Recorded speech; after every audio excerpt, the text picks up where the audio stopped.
उद्घाटन किए थे। उद्घाटन मतलब उसकी शुरुआत की है, ठीक है ना। संसद के मैंने 3 अंग बनाया। भारत में संसदीय व्यवस्था ब्रिटेन से ली गई है। संसद के 3 अंग मैंने बताया, लोकसभा, राज्यसभा और राष्ट्रपति। लेकिन संसद के सदनों की संख्या पूछेगा तो सदन 2 है, एक लोकसभा है, एक राज्यसभा। ये बात बताया। संसद मैंने बताया, संसद का सदस्य बनने के लिए उसमें 2 प्रोसेस है। एक राज्यों का प्रतिनिधित्व आता है जो राज्यों में जाता है, एक डायरेक्ट जनता के द्वारा चुना जाता है जो कहां पे जाता है, लोकसभा में जाता है, ठीक है ना। और इन संसद की जो बैठक होती है वो बैठक 3 चरणों में होती है, ठीक है ना। बजट सत्र चलता है, मानसून सत्र और शीतकालीन सत्र। और मैंने आपको बताया था कि कम से कम 1 साल में 2 सत्र करना अनिवार्य है। 3 पूरा हो चाहे ना हो वो चलेगा, लेकिन 2 होना जरूरी है। इसके साथ साथ एक चीज ये बताया कि जब भी सदन चलेगा तो सदन के समय का कोई भी अवधि तय नहीं किया संविधान ने। मतलब कितने समय तक चलेगा या कब ये स्टार्ट होगा, ऐसा कुछ फिक्स नहीं किया गया है। सामान्यतः 2 महीने तक सदन चलता है, ठीक है ना। और ये भी आपको बताया था कि अगर कोई भी बिल लोकसभा में भी आ सकता है, राज्यसभा में भी आ सकता है, लेकिन कुछ बिल ऐसे होते हैं जो डायरेक्ट लोकसभा में भी आते हैं और कुछ ऐसे होते हैं जो केवल राज्यसभा से शुरू होते हैं, ठीक। बिल साधारण बहुमत से भी पास होता है, विशेष बहुमत से भी पास होता है, ठीक। साधारण बहुमत का मतलब यह है 50 + 1, यानी टोटल जितने लोग हैं उसका 50% में 1 जोड़ दो। जैसे 300 लोग हैं तो उसका 50% मतलब आधा, 150 में 1 जोड़ेंगे तो 151, ठीक है ना। टोटल 151 लोग कहे तो वो साधारण बहुमत से बिल पास हुआ। अगर लोकसभा में बिल पास हुआ तो राज्यसभा में वो बिल अटक गया। लोकसभा से पास है लेकिन राज्यसभा में अटका है, तो लोकसभा जनता का सदन होता है और उसकी थोड़ी सी वैल्यू और पावर ज्यादा होती है, तो राज्यसभा को समझाया जाता है कि इसमें थोड़ा सा कुछ संशोधन करें, ठीक है ना। बिल आने पे मैंने बताया था पहला वाचन यानी उस पे चर्चा होगी, द्वितीय वाचन में समिति बनाया जाएगा, समिति उस पे चर्चा करेगी, तृतीय वाचन में उसके जो भी कार्य होंगे, जितने भी सदन के लोग हैं अच्छे बुरे सारी पहलुओं पे ध्यान देंगे, और चतुर्थ वाचन में उसमें वोटिंग होगी। और वोटिंग में मैंने बताया था यदि वोट पक्ष और विपक्ष के बराबर हो गए तो निर्णायक मत लोकसभा अध्यक्ष देता है, वो निर्णायक मत ही देता है। अगर वोट बराबर नहीं होता तो वो वोट नहीं देता। इसके साथ साथ महान्यायवादी, जिसे भारत सरकार का वकील कहा जाता है, वो सदन में बैठ सकता है, बोल सकता है, बिल में भाग ले सकता है, समिति का सदस्य बन सकता है, विरोध भी कर सकता है, लेकिन वो मत में वोट नहीं डाल सकता। ये उसको एक विशेषाधिकार है कि सदन का सदस्य न होने के बावजूद उसे सदन में बैठने, बोलने और समिति का सदस्य बनने का अधिकार प्राप्त है, ठीक है। और अगर बिल मान लीजिए लोकसभा से पारित हुआ और राज्यसभा में पारित नहीं हुआ तो राष्ट्रपति के पास एक विशेष पावर होती है, आर्टिकल 108 के तहत वो संयुक्त बैठक करता है। संयुक्त बैठक का मतलब ये हुआ लोकसभा और राज्यसभा एक जगह बैठेंगे, राष्ट्रपति के अभिभाषण के द्वारा उस बिल को क्या कराया जाएगा, पास कराया जाएगा, ठीक है ना। या ये भी हो सकता है कि लोकसभा में बिल पास हो लेकिन राज्यसभा में उस बिल पे थोड़ा सा संशोधन किया गया, ठीक। जैसे कल मैंने एग्जांपल लिया कि मैंने नागरिकता संबंधित कानून ले आए, हो सकता है मैंने ये व्यवस्था किया कि जिसके 2 बच्चे से अधिक पुत्र पैदा हुए या पुत्री पैदा हुई, 2 से अधिक बच्चे पैदा हुए, तो उनको सरकारी सेवाएं के साथ साथ सरकारी नौकरी से उनको हमेशा उनके बच्चों को बहिष्कृत यानी बाहर रखा जाएगा, ठीक।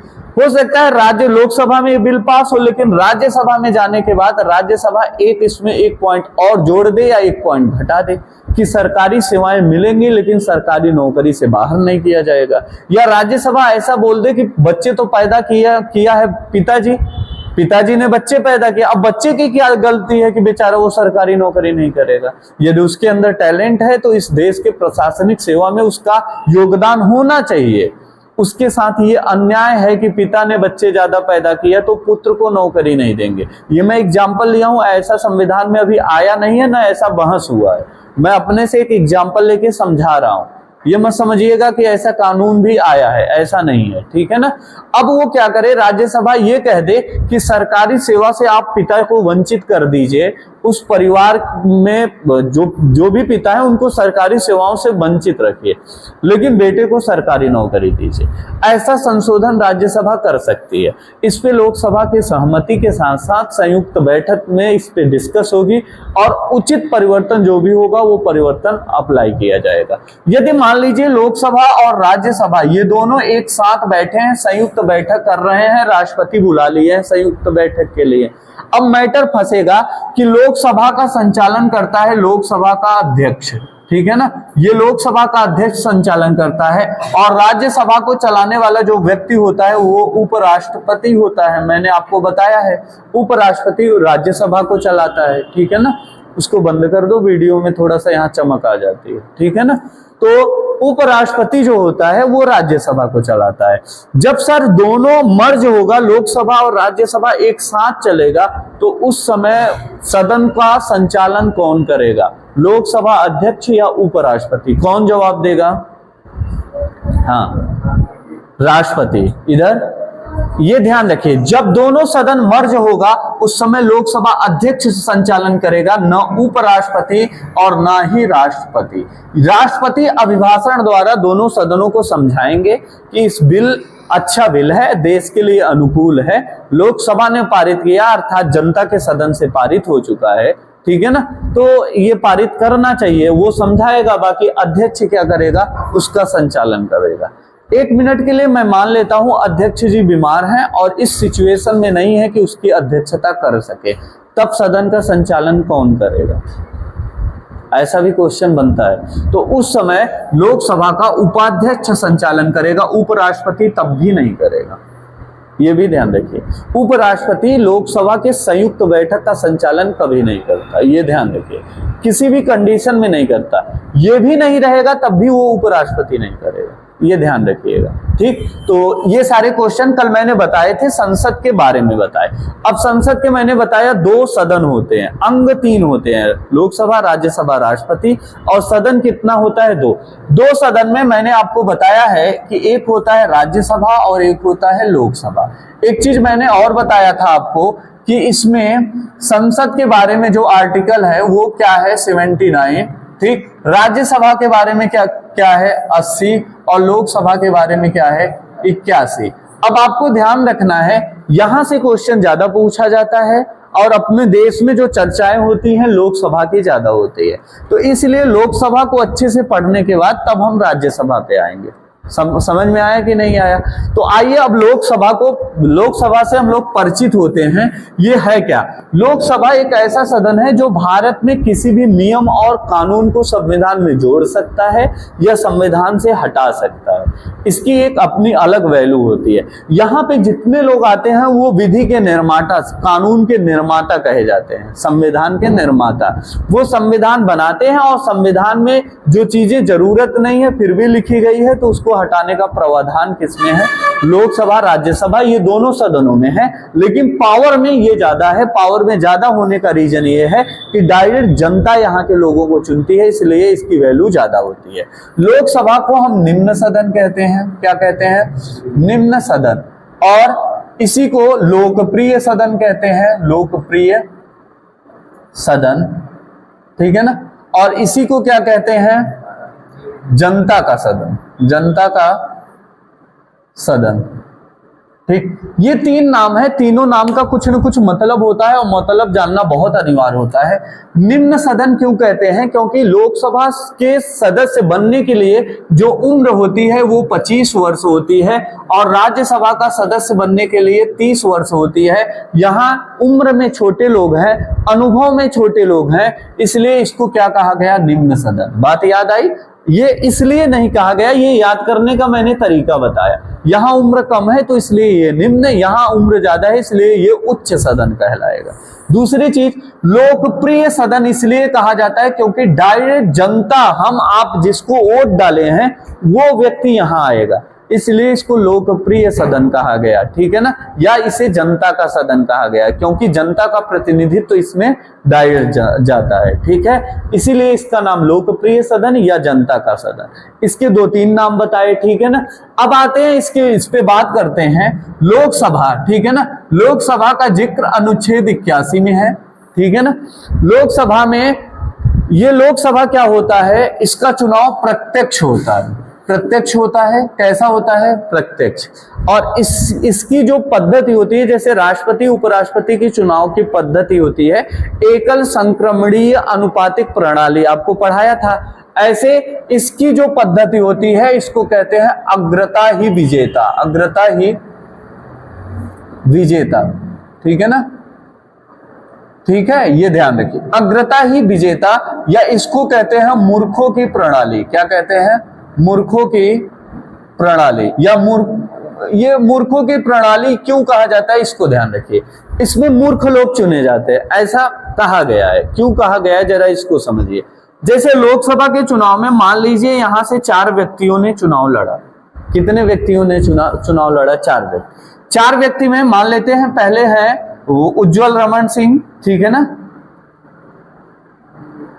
उज्जवल, ठीक। दूसरे पे नीरज, और तीसरे पे बसपा के पटेल जी, क्या, रमेश पटेल, रमेश पटेल जी। और चौथे पे मान लेते हैं कोई एक निर्विरोध का कोई व्यक्ति है, ठीक, निर्दलीय, कोई निर्दलीय है, ठीक है। अब टोटल 10,000 वोट है। अब देखिए ध्यान से देखते हैं, 1 मिनट के मान लीजिए इसका एग्जाम्पल मैं चेंज करूं, नहीं तो कहेंगे आप पार्टीवादी हैं, आप जिता रहे हैं, ठीक, मैं भूल गया। एक का नाम है छेदीलाल, एक का नाम है, ठीक है ना, पिंटू, हाँ, ढाबा वाला, ठीक। एक का नाम है चिंटू, पान वाला, ठीक है ना। चलिए, एक कोई निर्दलीय है। मान लेते हैं छेदीलाल ने 3500 वोट पाए, ठीक। पिंटू 2500 वोट पाया, ठीक है ना। चिंटू ये मान लेते हैं 2000 वोट पाए। कुल कितना वोट हो गया, 35, 5, 40, 4, 2, 6, 1, 6, 7, 8, 8000 वोट हुआ। और 2000 इनको कर देते हैं, देखिए 10,000 हुआ। देखिए 3, 2, 5, 5, 1, 6, 6, 2, 8, 8, 2, 10, 10,000 हो गया। अब बताइए इसमें जीता कौन, अग्रता ही विजेता। अग्रता ही विजेता, इसका मतलब क्या हो रहा है उसको समझिए। इसमें जीता छेदीलाल, और छेदीलाल पाया कितना है, 3500। कल्पना करिए आपके क्षेत्र में 10,000 लोगों में से 3500 लोगों ने इसको चुना, और कितने लोगों ने इसको नहीं चुना, 6500, ठीक, हो जाएगा 6500 लोगों ने छेदीलाल को वोट नहीं दिया, लेकिन फिर भी छेदीलाल उस क्षेत्र का विधायक बन गया।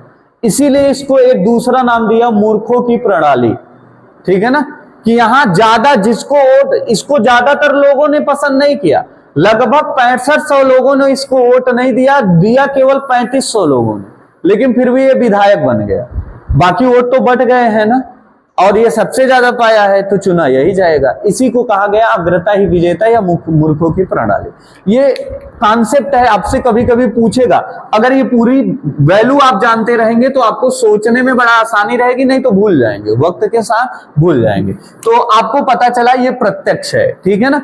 इसके अलावा ये जो लोकसभा है, ध्यान से देखिएगा, मैं लोकसभा की बात कर रहा हूं, लोकसभा के बारे में। तो लोकसभा क्या है, अस्थाई है या अस्थाई, ये क्वेश्चन बहुत पूछा जाता है। तो ये अस्थाई है।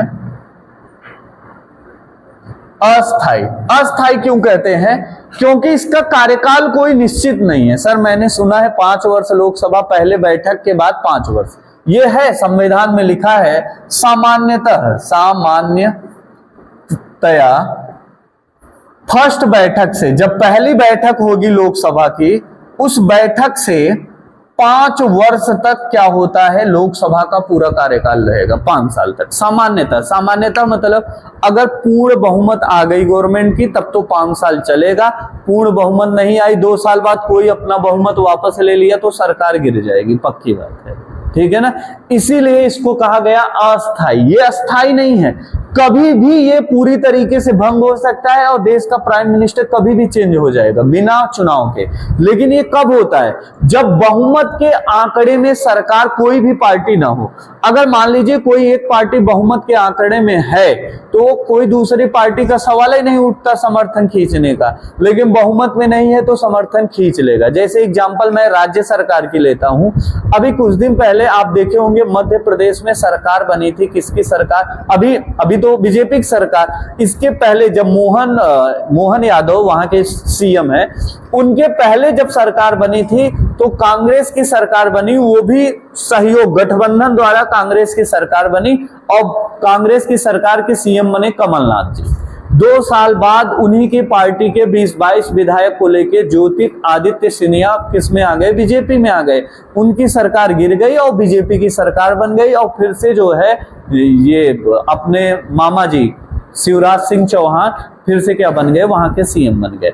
ऐसे ही प्राइम मिनिस्टर में होता है। अगर पूर्ण बहुमत नहीं हुआ तो कभी भी सरकार गिर सकती है जैसे ही समर्थन वापस लिया जाएगा।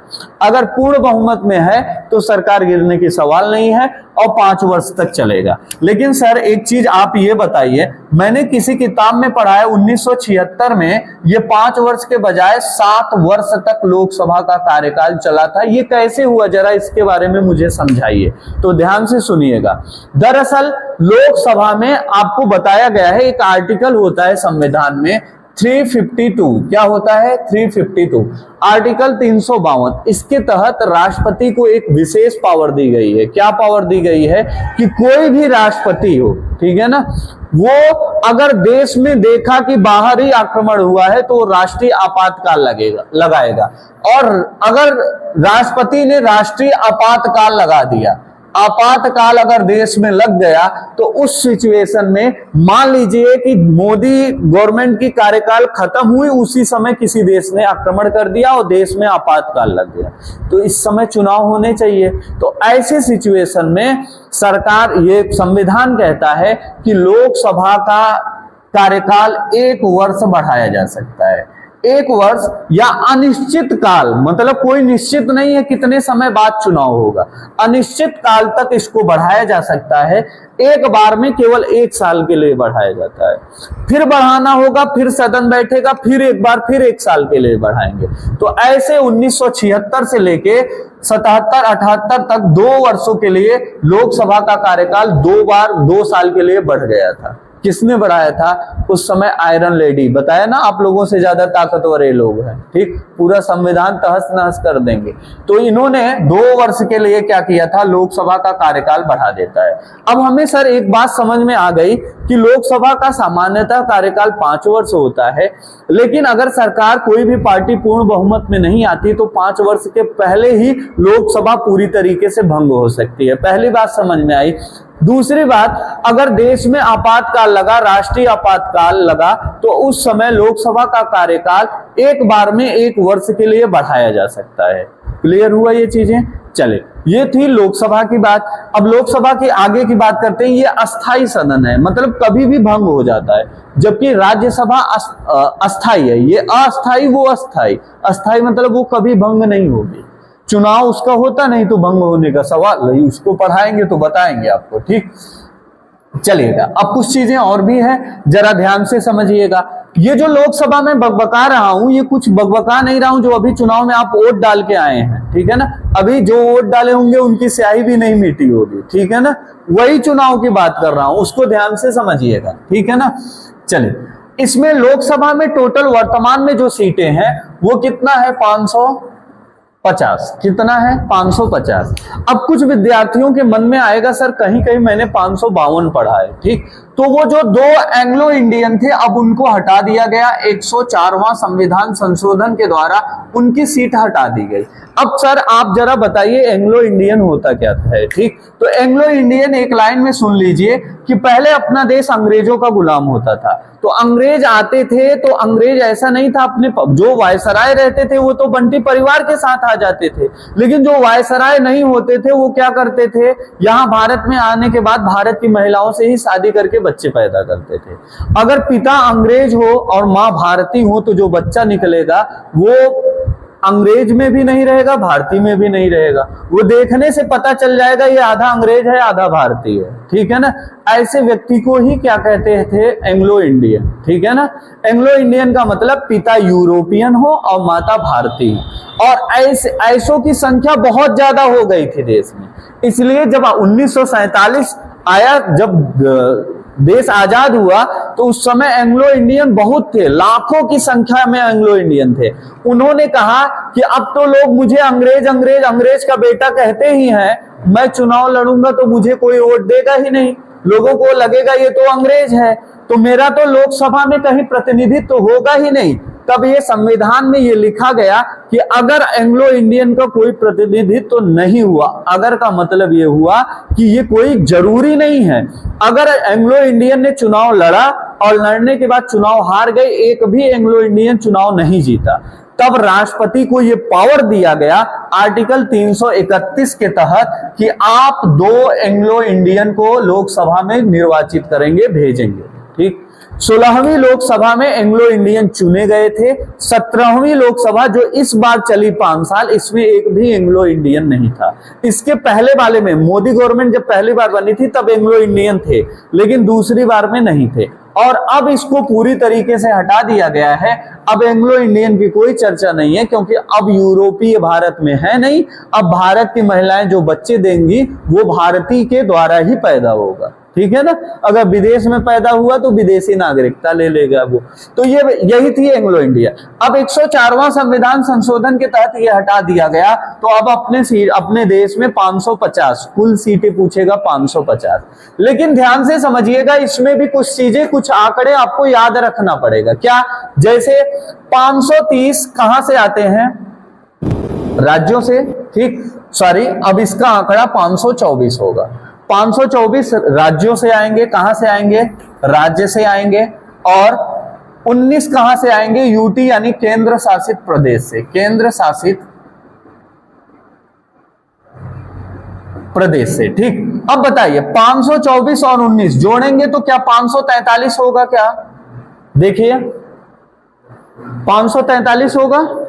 वर्तमान में अगर पूछेगा कि लोकसभा में कितने लोग हैं, तो आपका जवाब होगा वर्तमान में 543। कितने? 543 लोग, ठीक। तो सर आप तो बताए 550, ये 7 लोग कहां गायब हैं? इनकी जगह पे क्या मैं बैठ सकता हूं? क्या नहीं बैठ सकते, ठीक। क्यों नहीं बैठ सकते? ये 7 लोगों को भारत सरकार ने आपको बताया कि नहीं, भारत मानता है पीओके भारत का हिस्सा है, स्काई चिन्ह भारत का हिस्सा है। तो कभी अगर, अभी तो नहीं, लेकिन कभी अगर वो भारत का हिस्सा बना तो उसके प्रतिनिधित्व की जो सीट खाली है वो यही सारी सीटें हैं, और वही लोग इसमें आएंगे साथ में, ठीक है ना। ये बात ध्यान रखिए, जो पीओके वाला क्षेत्र और स्काई चिन्ह है वहां के प्रतिनिधित्व यानी बलूचिस्तान के लोगों की सीट खाली रखी गई है। कभी देश में एक कोई ऐसा प्राइम मिनिस्टर आएगा जो पूरी तरीके से इस मैटर को सुलझा देगा, तब ये सीटें भर ली जाएगी, पक्का। अगर यहाँ पे सीटें नहीं होगा तो यूएनओ में चैलेंज कर सकता है। हम दिखाएंगे, आज से नहीं, जब से देश आजाद बना है तब से इसकी सीटें खाली जा रही है। एक भी प्रतिनिधित्व तो नहीं है, कुर्सी रखी है, खाली बैठी रहती है, खाली चली जाती है। क्यों चली जाती है? क्योंकि वो मेरा हिस्सा है लेकिन मेरे कब्जे में नहीं है। अगर ये सीटें मैं खाली न रखूं तो यूएनओ में क्या दिखाऊंगा कि बस कब्जा कर रहा हूं, जब आ जाएगा तब सीट बढ़ा दूंगा। ये कोई बात हुई क्या? इसका मतलब आप कब्जा कर रहे हैं, ठीक। आपका हिस्सा होगा तो आप उसके लिए जगह देंगे, ठीक है ना। जैसे आप मुझे में अपने परिवार का अंश मानेंगे तो एक कमरा मेरे लिए खाली करके मेरे नाम लिख देंगे, क्यों? सही बात है कि नहीं? लेकिन आज इतनी मानवता नहीं है, और लिखना भी मत, ठीक है ना, नहीं तो आपके बच्चे आपको जिंदा नहीं रहने देंगे। अब देखिएगा, ध्यान से देखिएगा, ये तो मैं एग्जाम्पल दिया हूं, ठीक। सीरियस मत ले लीजिए कि सर जमीनों में लिखवा लेंगे। 543 सीट आज भी क्या है, लोकसभा में जाती है। अब 524 राज्यों से आता है। सर हम लोग अभी किताब खोल के देख रहे थे, उसमें 530 लिखा है, लेकिन डर के मारे बोल नहीं रहे, ठीक है ना। जो लोग देखे उनको समस्या इसी चीज की है कि उसमें 530। तो मेरे प्यारे गधो, जब जम्मू कश्मीर राज्य था तब ये 530 था, लेकिन अब आंकड़ा चेंज हो रहा है। आप भी चेंज हो जाइए, नहीं तो गड़बड़ा जाएगा एग्जाम में मैटर, ठीक। अब आंकड़ा चेंज हुआ, जम्मू कश्मीर और लद्दाख अब यूनियन टेरिटरी में चला गया, और इसकी सीट अब बढ़ गई और इसकी 6 सीट कम हो गई, ठीक है ना। 5 जम्मू कश्मीर की, 1 लद्दाख की, 6 सीट। ठीक है ना। ये सीटें क्या हुई, ये सीटें कम कर दिए तो 530 में 6 कम किया 524 बना, और यूटी में 19 बढ़ गया तो केंद्र शासित प्रदेश से कितने आएंगे, 19 लोग आएंगे। इतनी बात आपको क्लियर हुई, समझ में आया इतनी बात। चलिए अब आते हैं, चलिए 524 हुआ, अब इस पे थोड़ी सी चर्चा करेंगे। मान लीजिए एक सांसद है सर जी, एक सांसद वो होता है जो चुनाव में जीत जाता है, तो सदन ये क्या है, ये संसद है, और ये सांसद व्यक्ति होता है, संसद एक भवन होता है जहां वो रह के नियम कानून बनाता है। एक छोटा सा अंतर है, ये मात्रा वाला अंतर है, ये संसद है, ये सांसद है, ये व्यक्ति है, एक आदमी है, ये भवन है जहां ये बैठ के विधि का निर्माण करता है। एक सांसद जो चुना जाता है वो 10 लाख के आबादी पे एक आदमी चुना जाता है। कितनी आबादी पे, 10 लाख आबादी पे एक सांसद चुना जाता है। ये बात क्लियर हुई। और वर्तमान में भारत में सांसदों की संख्या अभी आपको बता दिया सारी कहानी, कितने लोग हैं, ठीक है ना। लेकिन ये जो 10 लाख आबादी है, ऐसे देखें सर 140 करोड़ में 10 लाख का भाग करें तब तो पता नहीं कितने सांसद हो जाएंगे, आप तो इतने बता रहे हैं। तो ये जनसंख्या आज की जनसंख्या नहीं लेंगे, ये जनसंख्या कब की होगी, 1971 को आधार वर्ष माना गया। आधार वर्ष होने का रीजन जरा समझिएगा, आंचल ध्यान से समझना। आधार वर्ष का मतलब क्या होता है कि एक वक्त था जब इंदिरा गांधी ने नारा लगाया था कि छोटा परिवार सुखी परिवार, हम दो हमारे दो, और जबरदस्ती पुरुषों को पकड़ पकड़ के नसबंदी किया गया, ठीक है ना। और ये उस समय का दुर्भाग्य था कि केवल हिंदुओं के साथ किया गया, ऐसा नहीं होना चाहिए, ठीक है ना। ये देश की विरोधी ताकतों को इन्होंने बहुत बल दिया। ये कहने में मुझे संकोच नहीं होगा, इसलिए नहीं होगा क्योंकि ये सच्चाई है, और सत्य बोलने में मैं हिचकता नहीं, FIR कर दो मुझे फर्क नहीं पड़ता। ध्यान से देखिएगा, होता क्या था उस समय सरकारी नौकरी करने वाले को अगर एक नसबंदी किया तो उसको खूब ढेर सारे पैसे देते थे, अगर 4 नसबंदी वो कर दिया तो उसका प्रमोशन हो जाता था, ठीक। तो लोग क्या करते थे, सरकारी नौकरी वाले जा जाके लोगों को खूब भरमाते थे, इतना लाभ मिलेगा, ऐसा होगा, 10 लाख रुपए आ जाएंगे ये। अब उस जमाने में जो पैसा कौड़ी सुना, 5 लाख 10 लाख, 10 लाख का मतलब क्या हुआ, घर भी बन जाएगा, 8 बच्चों की शादी हो जाएगी, क्योंकि 8 के नीचे पैदा किया नहीं है वो, 8 बच्चों की शादी भी होगी, घर भी बनेगा, 4 व्हीलर भी आएगा, और ऐसो आराम की जिंदगी रहेगी। और 8 बच्चे पैदा हो ही गए हैं, हम नसबंदी करा लें, क्या फर्क पड़ता है, ठीक है ना। तो ऐसे कर करके बहुत लोगों की नसबंदी करा दी गई थी, ठीक है ना। तो उस समय हुआ क्या, उत्तर भारत के लोग, उत्तर भारत जब भी मैं बोलूं तो ये भारत का ये दक्षिण वाला पार्ट, इसके ऊपर का जितना क्षेत्र है ये उत्तर भारत है। उत्तर भारत के लोगों को कोई भी चीज जल्दी नहीं समझ में आती, ठीक। वो बच्चे पैदा करने में लगे हैं, उनको फर्क ही नहीं पड़ा। और केरल वाले सबसे ज्यादा पढ़े लिखे लोग थे, और केरल वाले क्या किए, कहे सरकार सही कह रही है, सरकार की बात माननी चाहिए, और केरल वालों ने इसको स्वीकार किया। ये बेचारे 2-2 बच्चे पैदा किए, इधर 8-8 10-10 बच्चे पैदा किए, ठीक। अब जैसे ही आया परिसीमन आयोग आया और सांसदों की गणना होने लगी, इनका तो कहीं दाव ही नहीं चलेगा, ये चिल्लाने लगे कि हमारी तो संख्या कम है, हमारा तो एक सांसद, और उत्तर भारत में उत्तर प्रदेश में 150 सांसद हो जाएंगे क्या। तब बाद में आई यार, तो हमने सरकार की बात माना मतलब गलत किया। केरल ने इसका विरोध किया, इसलिए उस समय की जनसंख्या ना लेके 1971 जब ये नियम बताया गया था, उस समय जो जनसंख्या थी केरल और उत्तर भारत यानी दक्षिण भारत और उत्तर भारत की, उसी आधार पे इसको क्या किया गया, आधार वर्ष माना गया, और उसी आधार पे अपने देश में आज भी सांसद चुने जाते हैं, ठीक। लेकिन जरा ध्यान दीजिएगा, एक होता है परिसीमन आयोग, क्या होता है, परिसीमन आयोग। ये जो परिसीमन आयोग है, आप इसको सुनेंगे भूल जाएंगे, लेकिन ये ध्यान रखिएगा, ये क्वेश्चन एग्जाम में पूछा जाएगा और आपको लगेगा जैसे सूरज सर पढ़ाए ही नहीं है। क्यों लगेगा, क्योंकि आप लोग इस पे कभी फोकस नहीं किए हैं और आज भी नहीं करेंगे। अगर हो सके तो जरूर कर लेना। अपने देश में 4 बार परिसीमन आयोग बना है। कब कब बना, जरा ध्यान से देखिएगा।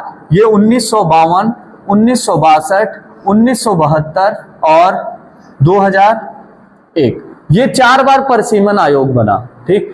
परिसीमन आयोग क्या होता है, परिसीमन आयोग ये तय करता है कि कहां से कैसे क्या सीटें होगी, क्या, जैसे मान लीजिए पहले आप लोग छोटे थे, पता नहीं याद है कि नहीं, करछना और मेजा का एक विधायक होता था कि नहीं, जो अभी आपको नहीं पता होगा, जो 2001 के पहले पैदा होंगे, थोड़ा सा जानकार होंगे, उनको पता होगा, ठीक।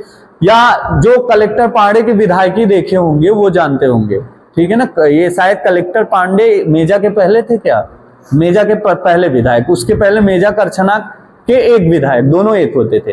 परसीमन आयोग आया और बता दिया अब जनसंख्या ज्यादा हो गई, मेजा का अलग विधायक होगा और करछना का अलग, मतलब उसी जगह में अब 2 विधायक चुने जाएंगे। ये तय सरकार नहीं करेगा, निर्वाचन आयोग भी नहीं तय करेगा कितने विधायक कितने सांसद होंगे, ये तय करता है परसीमन आयोग, तय करता है, ठीक है ना। और परिसीमन आयोग की रिपोर्ट, जैसे परिसीमन आयोग मान लीजिए आया और कह दिया मेजा का 1 सांसद होगा, करछना का 1 सांसद होगा, अब यहां से 2 सांसद चुने जाएंगे, तो दुनिया की कोई ताकत उसको एक नहीं कर सकती, सरकार उसको एक नहीं कर सकती, और न कोर्ट में चैलेंज कर सकती है सुप्रीम कोर्ट में कि ये जो है जाति देख के 2-2 क्षेत्र बना दिए ना। परिसीमन आयोग कह दिया कि आज से लोकसभा में 543 के बजाय 888 लोग चुने जाएंगे। कहां कैसे चुने जाएंगे, कौन कौन सा क्षेत्र होगा, एक विधायक या एक सांसद कितनी दूर तक का सांसद होगा, उसका क्षेत्रफल क्या होगा, ये सारा का सारा निर्णय करने वाला होता है परिसीमन आयोग। और परिसीमन आयोग जो निर्णय करेगा उस निर्णय को आप कोर्ट में चैलेंज भी नहीं कर सकते, मतलब ब्रह्मलेख जो कह दिया वो स्वीकार करना पड़ेगा, सीधे नहीं तो टेढ़े, लेकिन करना पड़ेगा आपको। 4 बार भारत में बना, 1952, 1962, 1972, 2001, ठीक है ना। वर्तमान में जो ये संख्या रखी गई है, आप देख रहे हैं 550, 543, ये कब तक के लिए रखी गई है, ये 2026 तक रखी गई। 2026 में फिर से एक परसीमन आयोग आएगा, मतलब 2001 के बाद 2026 में फिर आएगा, फिर वो तय करेगा सांसदों की संख्या कितनी होगी, और अनुमान लगाया जा रहा है कि 2026 के बाद सांसदों की संख्या 888 के लगभग होगी, इससे कम होगी, मतलब 800 के करीब हो जाएगी। अभी जो 550 है, तब कितना हो जाएगा, लगभग 800 के आसपास हो जाएगा, ठीक है ना। 888 सीट बनाई गई है, टोटल सीट 1245 है, लोकसभा राज्यसभा दोनों को, ताकि संयुक्त बैठक हो, तो ऐसा ना हो एक लोगों की सीटें नहीं मिला कह दे ये अध्यक्ष जी बोल दे थोड़ा साइड में खड़े हो जाओ यार, 1 घंटे की बात है, ठीक, ऐसा नहीं चलेगा। तो पूरा सीट लोकसभा राज्यसभा की है, लेकिन लोकसभा की स्पेशल सीट 888 बनाई गई, ताकि परिसीमन आयोग अगर सीट बढ़ाए तो सीट की कमी न हो, कि सीट बनाना पड़े, फिर से जोड़ना पड़े। नए संसद भवन में इतनी सीटें रखी गई, तो ये कब तक चलेगा, 2026 तक। इतनी बातें क्लियर हुई। मैंने क्या क्या बताया कि 550 total seat, 2 seat Anglo Indian की 104वां संविधान संशोधन द्वारा क्या किया गया, समाप्त किया गया। और मैंने बताया, आपको क्या बताया, राज्यों से 524 और यूनियन टेरिटरी यानी केंद्र शासित प्रदेश से 19 लोग आएंगे। परिसीमन आयोग 4 बार बना, 4 बार लेटेस्ट जो पूछेगा 2001, और 10 लाख जनसंख्या पे एक सांसद चुना जाएगा, और आधार वर्ष होगा 1971 की जनगणना। क्या होगा, 1971, अब की नहीं, ये बात आपको ध्यान में रखना है। ये चीजें हो गया क्लियर। चले अब आते हैं, इतना क्लियर करने के बाद अब जरा इनके बारे में थोड़ा सा बातचीत कर लेते हैं। थोड़ा ये साइड में गेट खोलो, लाइट कट गई है क्या, ठीक है ना। अगर आपको नौकरी नहीं मिलती तो आप यहाँ अपनी किस्मत आजमा सकते हैं, ठीक है ना। अब सैलरी पहले जान लीजिए कि कोई भी सांसद बना, आप जिसको वोट दिए हैं वो पाएगा कितना, जरा उसको देखिए, उसकी अपनी खर्चा, बाकी आपके विकास के लिए उसे अलग मिलेगा, जो 1 करोड़ 2 करोड़ मिले वो अलग से मिलेगा, उसको कितना मिलेगा इस बात पे विशेष ध्यान दीजिए, ठीक है ना। उसको कितना मिलेगा उसको ध्यान रखिए। तो सबसे पहली चीज, कोई भी सांसद होगा उसका वेतन है 1 लाख रुपए। कितना, 1 लाख रुपए। 1 लाख रुपए तो हम ऐसे कमाइए, ठीक है ना।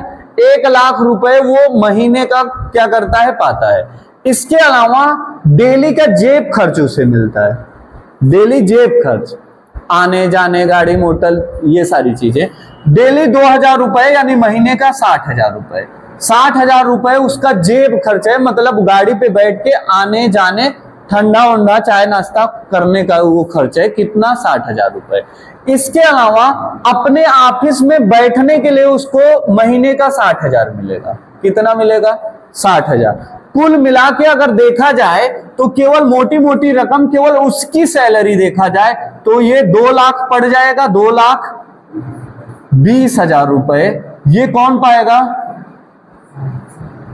जो जीतेगा वो पाएगा, सांसद। अगर मान लीजिए कोई मंत्री बन गया तो इसी का डबल कर लेना, तब उसका जेब खर्च एक दिन का 2,000 के बदले 4,000 मिलेगा, आर्थिक खर्च 1,20,000 मिल जाएगा, ठीक है ना। तो कुल मिला के उसकी सैलरी 4 लाख के ऊपर पहुंच जाएगी, ठीक। तो देखने में नाम मात्र है 1 लाख। आपसे पूछेगा सांसदों की सैलरी कितनी है, तब आप इस पे टिक मत करिएगा, तब आप 1 लाख पे टिक करिए, क्योंकि सैलरी वेतन 1 लाख लिखा है, ठीक। बाकी जेब खर्च नहीं पूछेगा, ठीक है ना। तो हो सके तो आप लोगों को नौकरी न मिले और सांसद आपका विकास न करे तो आप जेब काटिएगा तो उन्हीं का काटिएगा, ताकि अच्छी खासी रकम मिलेगी, ठीक। नहीं तो 10,000 रुपये पाओगे और पकड़े गए तो इतना मार खाओगे कि 20,000 का प्लास्टर बंधेगा पैर में और हाथ में, क्या मतलब रह गया। तो पहली चीज ध्यान रखिए, इन लोगों से अपना अधिकार हक से मांगना चाहिए, ठीक है ना। उनसे डायरेक्ट जब आप बोल के उनका बताओ कि 2,000 प्रतिदिन आप जेब खर्च पाते हैं, ऑफिस में बैठने का मंथली 60,000 पाते हैं, वो घबराएगा यार, पाते हम हैं, ये जानते, ये कैसे जानता है, मतलब ये पढ़ा है, वो समझ जाएगा पूरा मेरे बारे में, पूरा अंदर के बैकग्राउंड से ये परिचित है, और कभी भी वो सांसद आपको कभी भी आंख नहीं दिखा पाएगा, ये चीजें ध्यान रखिएगा। तो हुआ क्या, अब इतनी रकम मिली, और जैसे इतनी रकम देखी आंचल के मुंह में पानी आया, अब वो सरकारी नौकरी छोड़ के अब वो क्या करेगी, लोकसभा का चुनाव लड़ेगी। तो अब आंचल पहले तुम जानो कि चुनाव लड़ने के लिए तुम्हारे अंदर योग्यता क्या होनी चाहिए। पहली चीज तो तुम भारत की क्या हो, नागरिक हो, ठीक है ना, भारत की नागरिक होनी चाहिए। दूसरी बात यह होना चाहिए कि आपकी उम्र 25 वर्ष पूर्ण हो चुका हो, 25 साल आपकी उम्र क्या होना चाहिए, पूर्ण हो जाना चाहिए, ठीक। तीसरी बात, आप किसी भी लाभ के पद पे ना हो, ठीक। और चौथी बात आपसे कहा कि निर्वाचन, लोकसभा के निर्वाचन नामावली में आपका नाम होना चाहिए। जैसे बहुत सारे लोग हैं, वोटर कार्ड तो बना है लेकिन पर्ची में नाम ही नहीं आया इसलिए वोट नहीं दे पाए, ऐसा कोई है क्या इस क्लास में? नहीं है। ऐसा बहुत लोगों के साथ होता है, वोटर आईडी तो बनी है लेकिन पर्ची में नाम नहीं आई, ऐसा व्यक्ति चुनाव भी नहीं लड़ पाएगा। जिसको वोट डालने का अधिकार है, जैसे मैंने वोट डाला तो मैं चुनाव लड़ सकता हूं, ठीक है ना। तो आपको भारतीय निर्वाचन नामावली की पर्ची में आपका नाम होना चाहिए, यह भी शर्त होता है, ठीक। इसके अलावा एक चीज और ध्यान रखिए, आपके ऊपर कोई केस ना हो, केस छोटा मोटा चलेगा लेकिन इतना, जैसे बलात्कार का केस आपके ऊपर ना हुआ हो, ठीक। जो गंभीर धाराएं होती हैं, आपराधिक धाराएं जिसमें उम्र कैद, फांसी की सजा होती है, ऐसे धाराओं में यदि आप फंसे हैं या ऐसा आरोप आपको लगा है और आपके ऊपर मुकदमा चल रहा है तो आप इस चुनाव से वंचित हो सकते हैं, आप चुनाव नहीं लड़ सकते, ये बात ध्यान रखिए। अब मान लीजिए आप भारत के नागरिक भी हैं, 25 वर्ष पूरी हो गया, सरकारी नौकरी मिल नहीं रहा, इसीलिए तो चुनाव लड़ रहे हैं, निर्वाचन नामावली में आपका नाम भी आ गया है, साथ में वोट डालने वाली पर्ची में भी आपका नाम आ गया। मैं सर चुनाव लड़ सकता हूं क्या? बिल्कुल लड़ोगे, पार्टी आपको टिकट दे या न दे, निर्दलीय लड़ने का अधिकार है, लेकिन लड़ोगे कैसे उसको सुनो।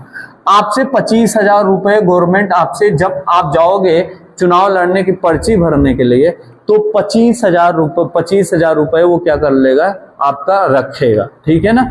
ये 25,000 रुपए ध्यान से रखिएगा, ये सामान्य वर्ग के लिए है, SC, ST और OBC के लिए जो है वो 12,500 रुपए है, ध्यान से समझिए। सामान्य वर्ग वाला 25,000 रुपए देगा, SC, ST या OBC वर्ग वाला 12,500 रुपए देगा। कितना देगा?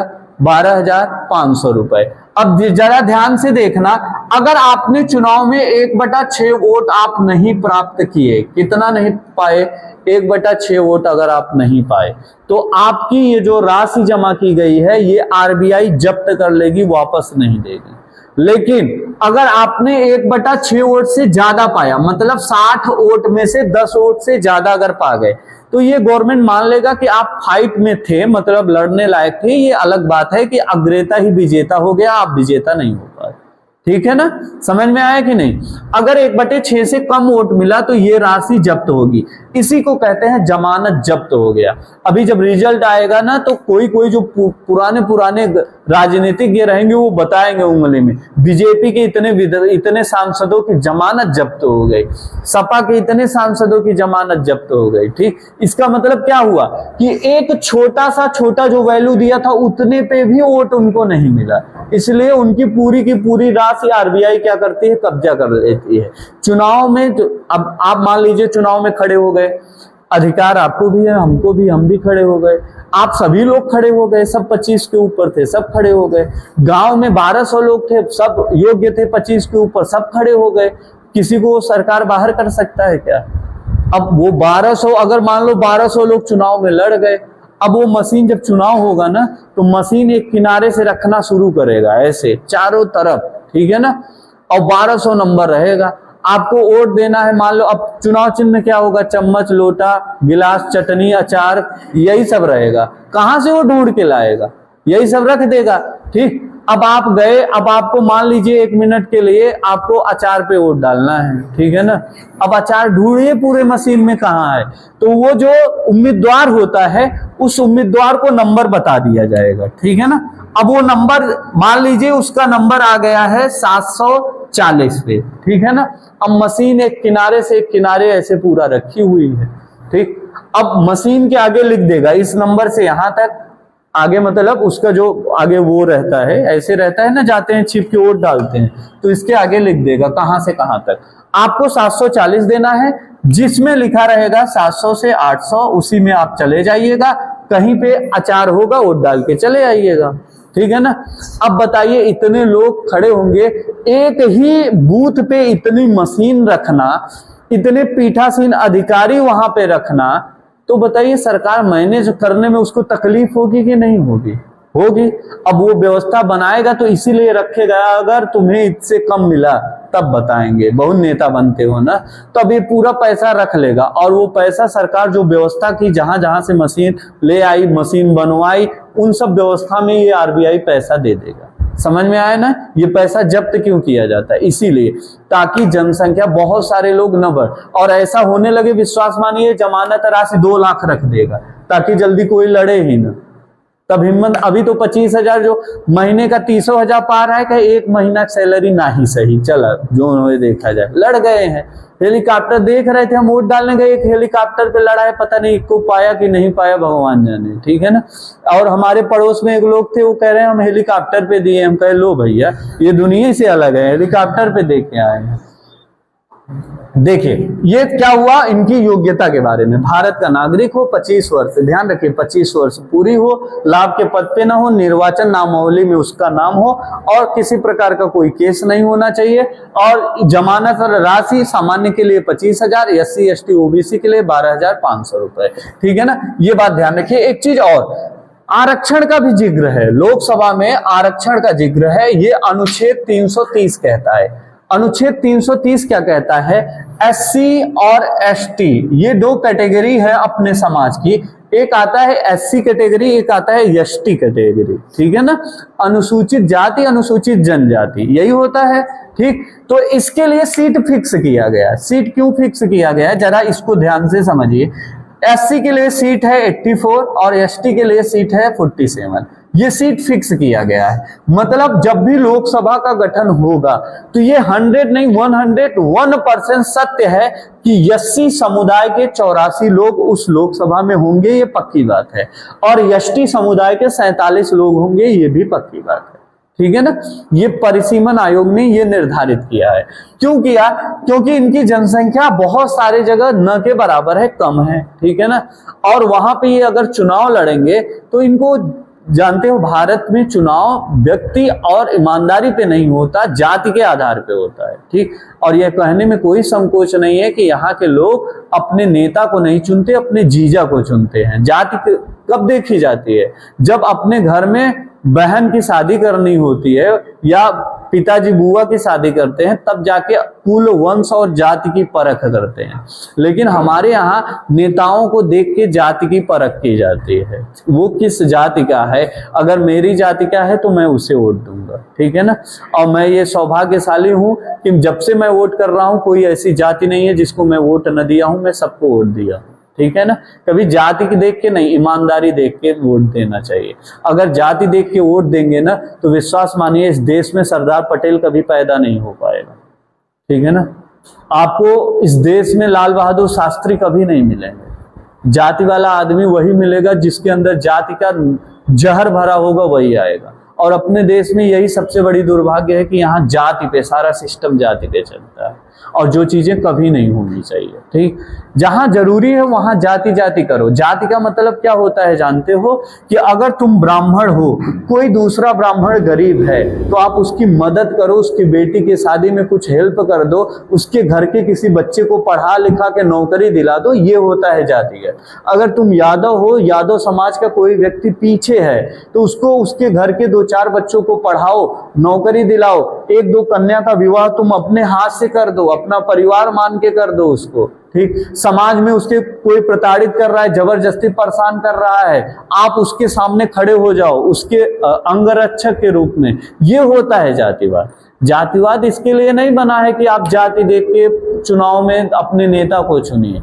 जातिवाद इसके लिए बना है कि अपने ही लोग जो पीछे हो रहे हैं उनका हाथ पकड़ के अपने साथ उनको लेके चलिए। अगर शरीर में शक्ति नहीं है तैरने की, तो जो 2-4 लोग तैरने वाले हैं वो थोड़ा थोड़ा हेल्प कर दें, तो एक आदमी बिना तैरे ही उसका जो है पूरा का पूरा नाव पार हो जाएगा। सही बात है कि नहीं? तो ये समाज की व्यवस्था जो बनी इसीलिए बनी। तो इसमें क्या, एससी के लिए 84 सीट, एसटी के लिए 47 सीट। ये बात क्लियर हुई आपको? अब बताइए कौन सी ऐसी चीज है जो लोकसभा में छूट गई? एक बार देख लीजिए सब लोग, किताब भी खोले हैं, देख लीजिए जो पॉइंट छूटा हो बताइए मुझे, एक बार मैं भी चेक कर लेता हूं। ठीक।